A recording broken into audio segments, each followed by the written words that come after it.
Thanks for joining me on TCM today as we continue our 31 days of Oscar Festival. I'm Alicia Malone and we've been kicking up our heels with a lineup of musicals featuring great dancing. It's time for our third Fred Astaire film of the day from 1953, directed by Vincent Minnelli and earning 3 Academy Award nominations for its costumes, music and writing. It's The Bandwagon. Producer Arthur Freed had just experienced a lot of success with Singin' in the Rain and An American in Paris, both of which had begun by acquiring the rights to a song catalogue and writing a screenplay around it. Freed wanted to try this method again, this time with songs by Howard Dietz and Arthur Schwartz. Dietz was also the head of publicity at MGM, and in 1916 he created the studio's famous logo, Leo the Lion. One of his most recognisable songs is That's Entertainment, which Dietz and Schwartz wrote just for this film in under 45 minutes.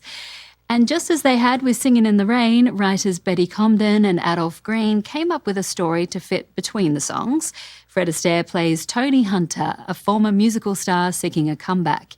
His good friends, writers Lester and Lily, played by Oscar Levant and Nanette Fabray, come up with an idea, but it is quickly co-opted by a producer. Sid Charisse also stars as ballet dancer Gabrielle Gerard, who co-stars with Tony Hunter in the elaborate musical production. In his memoir, Astaire wrote that there were about 24 musical numbers in The Bandwagon, and he appeared in about 17 of them.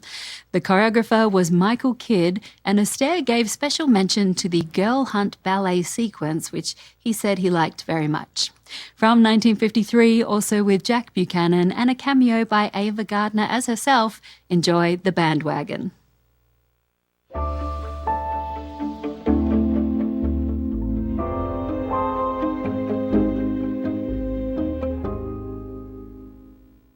Writers Betty Comden and Adolph Green drew on real life to create The Bandwagon, and they were worried about how Fred Astaire would react to the character of Tony Hunter. As Comden later said, they were very nervous because Hunter was based in so many ways on Astaire's actual position in life. Not a man down, out and broke, but a man midway in his career. But they didn't need to worry because Astaire loved it. Comden and Green had also put a lot of their own lives into the screenplay, especially into the characters of the writers, Lily and Lester. Their screenplay was among the film's 3 Academy Award nominations, with the other 2 being Best Music Score for Adolf Deutsch and Best Costume Design for Mary Ann Nyberg.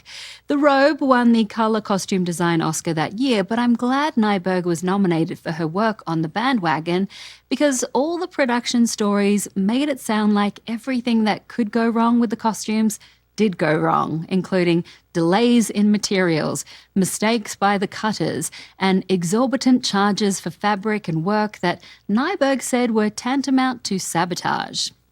Okay, it's time for a short break. When I return, we'll watch a fun musical from 1954 starring Jane Powell and Howard Keel and directed by Stanley Donen. Next on TCM, 7 Brides for 7 Brothers. Then, West Side Story. And later, All That Jazz. Face the music with Oscar tonight.